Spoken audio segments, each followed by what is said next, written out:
Et avant de lire le texte biblique que nous avons choisi pour notre méditation et qui va nous accompagner dans ce culte, je vous invite à la prière. Éternel notre Dieu, ta parole est comme l'eau. Rafraîchis-nous à sa source, plonge-nous dans son courant et entraîne-nous vers sa mer. Et ta parole est comme le feu, qu'elle nous éclaire sans nous éblouir, qu'elle nous réchauffe sans nous brûler et qu'elle nous embrase sans nous dévorer. Ta parole est comme le ciel, élargis-nous en elle pour que nous connaissions la hauteur et la profondeur de tout ce qui est et qui sera. Ta parole est comme la terre, enracine-nous en elle pour que nous éprouvions la solidité et la constance de tout ce que tu donnes et que tu nous promets. Amen. Pour aujourd'hui, j'ai retenu dans les lectures communes qui nous sont proposées le texte dans l'Évangile de Jean, au chapitre 13, les versets 31 à 35. Lorsque Judas fut sorti, Jésus dit « Maintenant le Fils de l'homme a été glorifié, et Dieu a été glorifié en lui.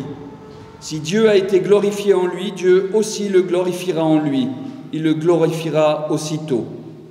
Mes enfants, je suis avec vous encore un peu. Vous me chercherez. Et comme j'ai dit aux Juifs, là où moi je vais, vous ne pouvez pas venir. À vous aussi, je le dis maintenant. Et je vous donne un commandement nouveau, que vous vous aimiez les uns les autres, comme je vous ai aimé, que vous aussi, vous vous aimiez les uns les autres. Si vous avez de l'amour les uns pour les autres, tous sauront que vous êtes mes disciples. Éternel, fais-moi vivre selon ta parole. Amen.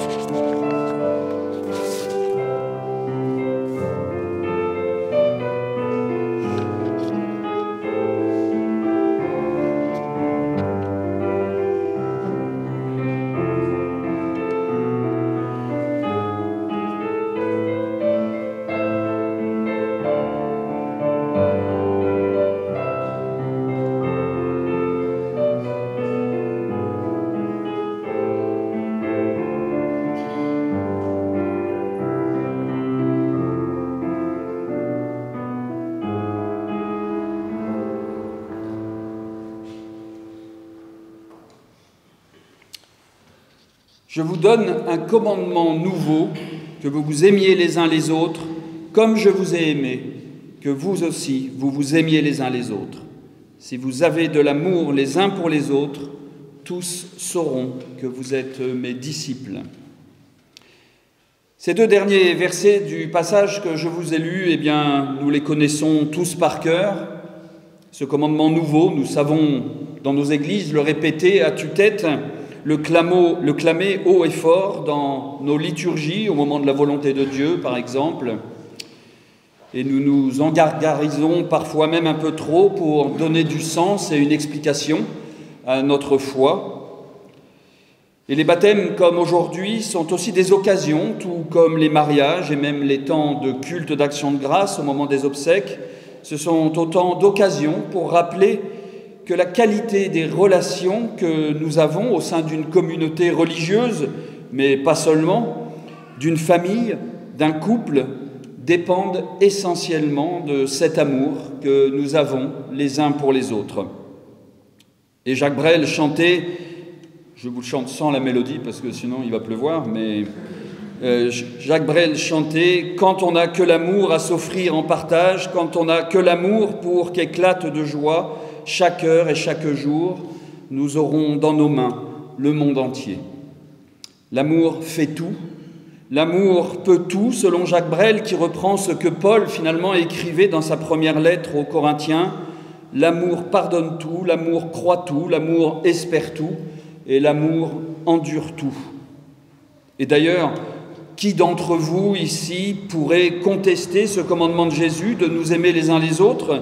C'est tellement une évidence qu'il ne nous vient même pas à l'idée de nous questionner sur le sens de cet amour.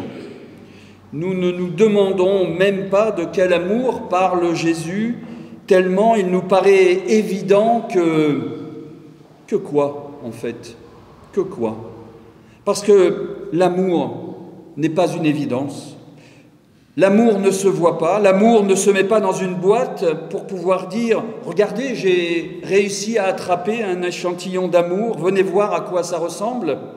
Oui, il n'est pas évident de définir la forme que doit prendre cet amour pour qu'il soit vécu dans un couple, dans une famille. Suffit-il de dire « Je t'aime » pour aimer? Suffit-il que notre cœur batte à 200 à l'heure au moment de la rencontre du ou de la bien-aimée pour dire que l'amour est là? Suffit-il que des larmes nous viennent aux yeux au moment de la naissance d'un enfant pour ressentir un amour éternel? La question a été abordée par la philosophie, par l'anthropologie, la sociologie, la littérature, la poésie, le cinéma et les évangiles, bien sûr. Et pourtant, l'amour, ça ne se commande pas. Il est difficile d'obliger quelqu'un à aimer quelqu'un d'autre. Alors ce matin, à l'occasion du baptême de Mathéo et de Déborah, ce texte va nous permettre de rappeler la bonne nouvelle de l'amour que proclame Jésus.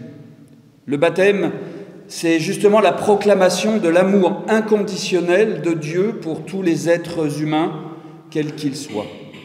Et nous découvrirons que l'amour dont parle Jésus, ce que l'on appelle amour évangélique, puisqu'il vient des évangiles, est un amour bien particulier qui est une façon bien précise de vivre ensemble. L'amour entre nous, membres de notre communauté protestante, membres d'une famille, doit être à l'image de cet amour que Jésus a incarné dans sa totale humanité pendant tout son ministère.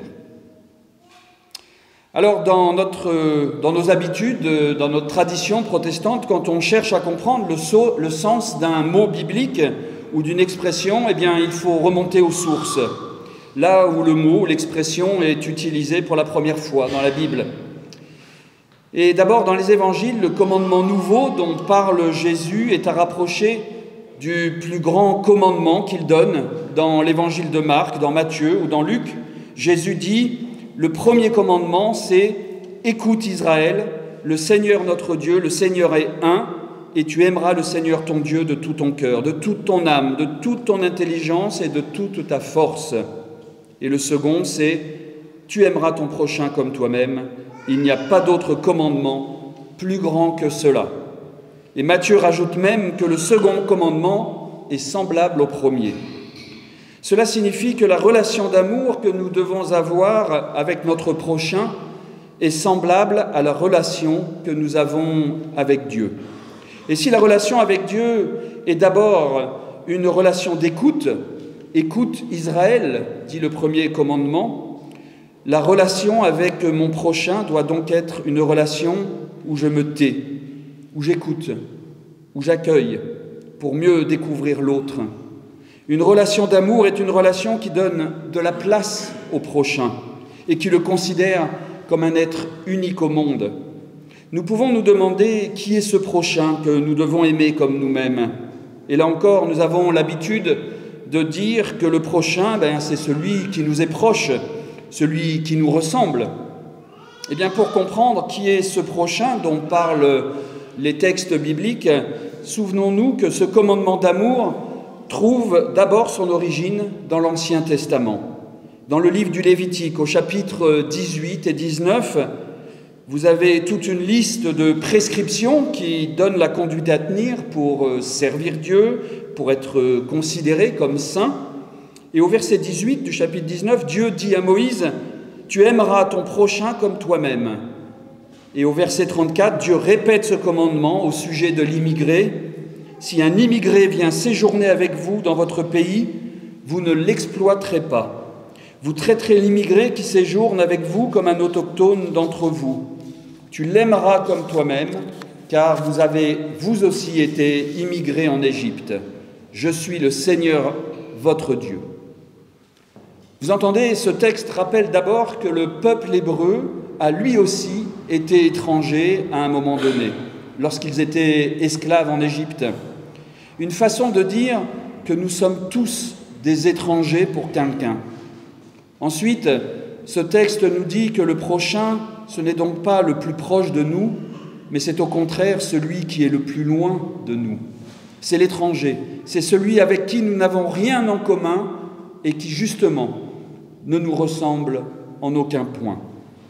Et si ce texte parle de l'immigré au sens géographique du terme, eh bien, nous pouvons donc déjà étendre la compréhension de ce texte à celui qui est étranger dans notre environnement habituel, dans l'Église, par exemple, parce qu'il ne peut pas revendiquer 5 générations de protestants dans sa généalogie, à celui qui est étranger dans un village ou dans une ville, parce qu'il ne peut pas justifier que ses ancêtres ont participé au développement de la vie locale. Nous entendons déjà que l'amour évangélique, c'est l'accueil, c'est l'écoute de celui qui nous est totalement étranger et qui est totalement différent. L'amour évangélique, c'est tout le contraire du repli identitaire, du repli sur soi. L'amour évangélique, ce n'est pas seulement de bien nous entendre quand nous sommes ensemble autour d'un bon repas ou quand on parle de sujets qui nous ressemblent, mais l'amour évangélique, c'est d'abord savoir accueillir celui que nous ne comprenons pas, celui qui ne nous ressemble pas, et c'est apprendre à dialoguer avec lui sur nos différences, avec respect. L'amour du prochain est donc au cœur de la Bible, et donc au cœur de la vie de chaque être humain, tout simplement. L'amour du prochain est au cœur des relations humaines que nous avons. Pour comprendre alors quelles doivent être les relations entre les êtres humains, une relation d'amour au sens où en parle Jésus, je voudrais me tourner vers un autre texte. C'est un texte qui fait le portrait d'une communauté habitée par l'Esprit Saint, dit le texte. Ce texte, c'est la lettre aux Éphésiens, au chapitre 4, et je lirai les 2 premiers versets. « Je vous encourage à vous comporter d'une manière digne de l'appel que vous avez reçu, en toute humilité et douceur, avec patience. Supportez-vous les uns les autres dans l'amour, en vous efforçant de conserver l'unité de l'esprit par le lien de la paix. »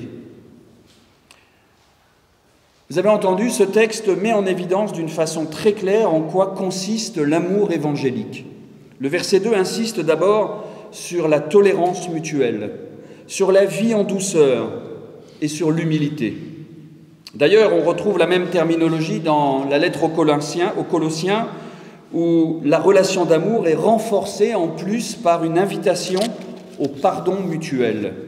Supportez-vous les uns les autres et pardonnez-vous si quelqu'un a à se plaindre d'un autre.